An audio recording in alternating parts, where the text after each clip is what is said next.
rice তো আজি refresh ক'ত খাব আহিম মানে গৈ আছোঁ তাতে কিন্তু গৈ আহি থাকোঁ ৰিফ্ৰেছ কৰি কিন্তু আমি কি কয় আমি এটা থালি পায় তো থালিটো খাওঁ মই থালি খোৱা নাই আৰু থালি খাব মন গৈছে এইকেইদিন তো বলক ৰিফ্ৰেছ কৰি থালিটো খাই আহোঁ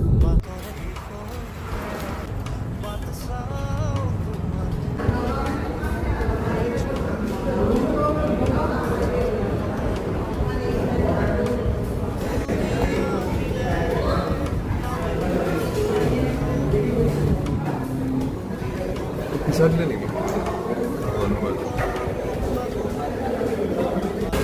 সেই কল পচলাৰ আইটেমটো মই আজিলৈকে খোৱা নাই কিন্তু বিৰাট টেষ্টি আছিলে চ' বিৰাট ভাল পালোঁ মটনটো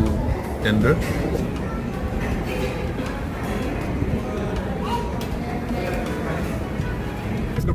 ৰিফ্ৰেছ কৰিব জাষ্ট থালিখিনি খাই আহিলোঁ দেখিলে আপোনালোকে